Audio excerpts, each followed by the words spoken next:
बेवफा बीवी साजिश रचने वाला प्रेमी और सुपारी किलर। इंदौर से मेघालय और गाजीपुर तक फैले हैं राजा मर्डर केस के तार। नमस्कार, मैं अमित कश्यप और आप देख रहे हैं हंगामा टाइम्स न्यूज। इस वक्त की जो सनसनीखेज खबर सामने आ रही है राजा मर्डर केस को लेकर के, जहां राजा रघुवंशी के मर्डर की मिस्ट्री दरअसल उसकी ही पत्नी सोनम पर ही पति राजा रघुवंशी की सुपारी देकर हत्या कराने का आरोप है, जिसके चलते सोनम ने खुद ही यूपी पुलिस के सामने सरेंडर कर दिया। और लेकिन उसका प्रेमी राज कुशवाहा अभी भी फरार है। जहां आपको बता दें, इस खबर से संपूर्ण भारत देश में सनसनी फैली हुई है। जिस तरह से पत्नी ने पति की हत्या कर उसे मौत के घाट उतारा है, वो सनसनीखेज खबर का खुलासा यूपी पुलिस ने कर दिया। जहां पर इंदौर के राजा रघुवंशी और सोनम की कहानी के बारे में जो कयास लगाए जा रहे थे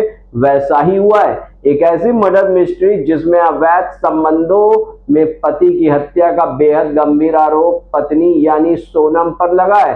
इंदौर की सोनम रघुवंशी ने पुलिस के सामने सरेंडर कर दिया है। मेघालय पुलिस का दावा है कि सोनम और राज कुशवाहा के संबंध के चलते राजा रघुवंशी की मेघालय में हत्या कराई गई और इसमें भाड़े के हत्यारे भी शामिल है। मामला अभी तफ्तीश कर रही है पुलिस मामले की, वहीं लिहाजा राज कुशवाहा की जोर शोर से तलाश भी पुलिस कर रही है। आइए दिखाते हैं आपको एक रिपोर्ट सनसनीखेज जिसने पूरे भारत में फैला दी है सनसनी। किस तरह से पत्नी ने पति की हत्या की साजिश रची, जिसके बाद से सनसनी फैल गई है।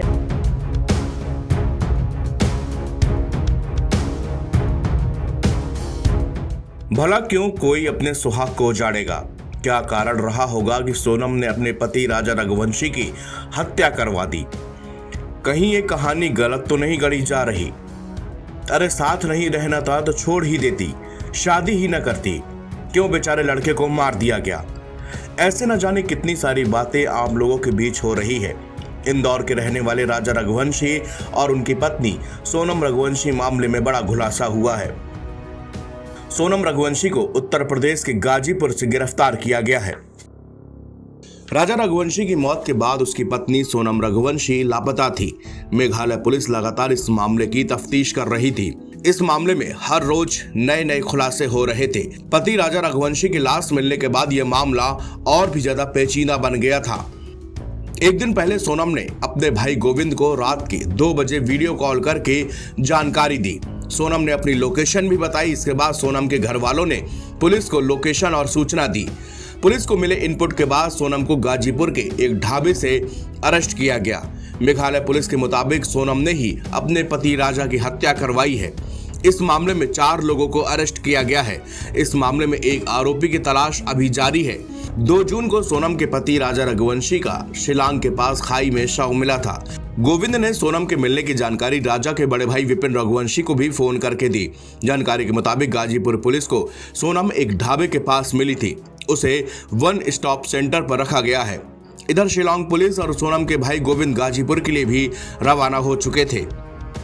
मेघालय के डीजीपी के हवाले से कहा गया कि सुपारी किलर के जरिए सोनम ने अपने पति राजा की हत्या करवाई है। इंदौर पुलिस गाजीपुर के लिए रवाना हो गई। मध्य प्रदेश के मुख्यमंत्री मोहन यादव ने केंद्रीय गृह मंत्री अमित शाह से इस मामले की सीबीआई जांच करने की अपील की थी। हनीमून के दौरान शिलांग में मेघालय की पहाड़ियों में राजा रघुवंशी की लाश मिली। इसके बाद उनकी पत्नी सोनम लापता थी। इस रहस्यमयी केस में हर दिन नए खुलासे हो रहे थे, लेकिन एक टूरिस्ट गाइड ने पुलिस को नई जानकारी दी थी। इसके बाद से ही पुलिस इस दिशा में आगे बढ़ी। स्थानीय गाइड अल्बर्ट पीडी ने दावा किया था कि आखिरी बार जब उन्होंने सोनम और राजा को देखा उस वक्त वो दोनों अकेले नहीं थे, उनके साथ 3 और भी पुरुष थे। गाइड के मुताबिक 4 पुरुष आगे आगे चल रहे थे और उनकी महिला पीछे थी। वो हिंदी में बात कर रहे थे। ऐसी भी खबरें हैं कि सोनम ने हाल ही में अपने घर पर संपर्क भी किया। इसमें सरेंडर शब्द का इस्तेमाल किया गया था। पुलिस घर वालों के फोन पर नजर बनाए हुई थी। ये जानकारी मिलने के बाद पुलिस ने तीनों आरोपियों को गाजीपुर से अरेस्ट किया। जांच के दौरान सोनम का अपनी सास को भेजा गया अंतिम वॉइस मैसेज सामने आया था। इस मैसेज से मामले की गुत्थी और भी ज्यादा उलझ गई। ये वॉइस मैसेज और घटनाक्रम के अन्य साक्ष्य जैसे कि बरामद स्कूटर, चाबियां और रेनकोट इस केस को महत्वपूर्ण बनाते गए।